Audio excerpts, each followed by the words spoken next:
Hello नमस्कार। आज आम साधारण किंतु खूब असुविधाजनक रोग जहाँ को आपण माने जादू काछु कुंडिया नाम शुणी से विषय रे आलोचना करिबा। यह कहीं हुए, यार कारण कौन, ए रोग हेले यार लक्षण कौन कौन देखा देबे एवं केउ केउ मेडिसिन द्वारा बा घरे पद्धति द्वारा यही रोगर मुक्ति पाइबा से विषय रे हमें आज आलोचना करिबा। चलतु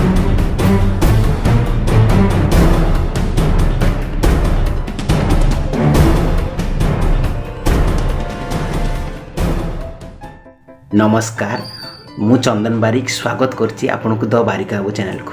आमे जानिबा जादू काछु कुंडिया रोग कौन। जादू काछु कुंडिया रोग एक चर्म रे हेउतबा फंगल इन्फेक्शन जहा चर्म रे गोलाकार हो जाए, लाल पड़ जाए एवं कुंडे हुए। यही रोग अधिकतर गाल, हाथ, कटी, माणिक अंचल रे हेई थाए। एबे जानिबा जादू काछु कुंडिया रोग हेबार कारण कौन। शरीर अति सुखी जिबा किंबा आपण माने जदि कोन अन्य कोनसी लोकर पोशाक ताका से व्यवहार करथुवा ताउलिया किंबा से सोउथुवा बिछना व्यवहार करथांती ताहले रोग होबार लक्षण अछि। एवं शरीर रे रोग प्रतिशोधक शक्ति कमी गले मध्य ए रोग होइथाय। आसने एबे जानिबा एही रोगर लक्षण कौन। यही रोग हेले शरीर रे गोलाकार आकृतिर हो जिबा एवं लाल पड़ जिबा, पोड़ा हेबा एवं अनेक समय रे शरीर फाटी जिबा। यही भली लक्षण सबू यही रोग हेले आपन देह रे देखा जाय थाए। एवं आउ गोटे लक्षण अछि से जो दागटा दिन को दिन बढ़ी बढ़ी जिबा, ये मध्य एक लक्षण से रोगर। आसते बे जानिबा एही रोग को रोगरु किपरि भाबे मुक्ति पाइबा बा या को किपरि चिकित्सा हमें करिबा। यदि आम मेडिसिन कथा कहवा ताहले फास्ट लिखि दिंतु गोटे एट्रोकोनाजल 200 जार कंपानी ना होची कैंडिट्राल 200। एटा को राति रे गोटे लेखे खाद्य उपरे खाइबे। एवं आउ गोटे होची लिवोसिट्रिजिन 10 mg, एटा को संध्या रे गोटे खाली पेट रे खाइबे। एवं बेटनेसोल टैबलेट जोटा को राति रे मध्य खाद्य उपरे खाइबे। एवं गोटे आंटीफंगाल क्रीम पाना होची लुलिफिन, एटा को मध्य आपण व्यवहार करि परिबे। एको कंटीन्यूअसली मासे खंडे व्यवहार करिवे। याको व्यवहार करिया द्वारा कमी जीवो, किंतु आपण डॉक्टर को परामर्श नै ए मेडिसिन तक व्यवहार करंतु। काहे ना ए मेडिसिन रे सबरटा साइड इफेक्ट होची। साइड इफेक्ट तक आपण के स्क्रीन रे मु दे दोची, देखि परिबे आपण ए मेडिसिन सब साइड इफेक्ट। जो प्रकार मेडिसिन जे कोनसी मेडिसिन खांतु तको डॉक्टर कर परामर्श नै मेडिसिन करंतु। एवं मेडिसिन कथा छाड़ी जदि हम आउ किछि किपरि भाबे चिकित्सा करिबा ना प्रतिदिन आमे गाधेइबा एवं अन्य कौनसी लोकंकर पोशाक व्यवहार करिबा नहीं, कि ता ताउलिया व्यवहार करिबा नहीं, कि बिछना व्यवहार करिबा नहीं। सब प्रतिदिन सफा सार्ट पिंधिबा।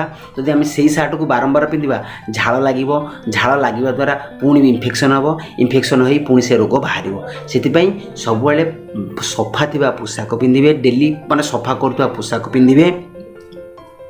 अन्य कौनसी लोकंकर पोशाक व्यवहार करिवे नहीं। एवं जदि मेडिसिन व्यवहार कर डॉक्टर परामर्श नियंतु, परामर्श नहीं व्यवहार करंतु। एबे जानिबा केउं घरोई पद्धति द्वारा एही रोगर मुक्ति पाइबा।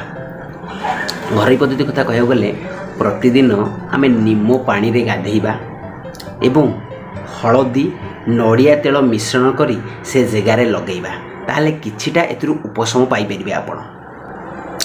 एवं आउ गोटे कथा ए रोग हेले कौन जदि देखिबो ए मेडिसिन जो कहली घर उपचार कहली जदि से भी न कमुची से दागटा सेठू भल हो जाए आउ कौटी होउची, गोटा द्वारा ज्वर होउची, गोड़ा हाथ गोड़ा बिंधा होउची, माने सेठू भल हो जाउची आउ गोटे होउची, ताले तुरंत जाए आपन को रिक्वेस्ट भल डर्माटोलॉजी बा चर्म रोग विशेषज्ञ को आपण माने देखांतु। देखे कि से प्रॉपर टेस्ट करिवे, से प्रॉपर टेस्ट कला परे प्रॉपर मेडिसिन लिखिबे, से मेडिसिन व्यवहार करंतु। एमिति कौन सी प्रकार वीडियो किंबा देखी आपण मेडिसिन खातु ना। जदि भी खाउछंती खाइबा द्वारा भल हो जाउची, पुणे आउ थर होउची, आउ जगार होउची, सेटा बढ़ी बढ़ी जाउची, ताले दया करी डॉक्टर को देखांतु। डेरी करंतु ना, सेटा आउ अन्य कौनसी रोग आड़ी की मध्य जाई पारे। जदि ଆପଣଙ୍କ ଅଞ୍ଚଳରେ ଏହି ରୋଗରେ କିଏ ପୀଡ଼ିତ ଅଛନ୍ତି ତାହେଲେ ମୋତେ କଣ୍ଟାକ୍ଟ କରନ୍ତୁ। ମୁଁ ଆପଣଙ୍କୁ ଭଲ ଡର୍ମାଟୋଲୋଜି ବା ଚର୍ମ ରୋଗ ବିଶେଷଜ୍ଞଙ୍କ ନମ୍ବର ଦେଇଦେବି। ଆପଣ ସେ ଡକ୍ଟରଙ୍କ ପାଖକୁ ଯାଇ ପରାମର୍ଶ ନେଇ ମେଡ଼ିସିନ ଖାଇବେ। ଆଜି ପାଇଁ ରହିଲି ଏତିକି। ନମସ୍କାର, ଜୟ ଜଗନ୍ନାଥ।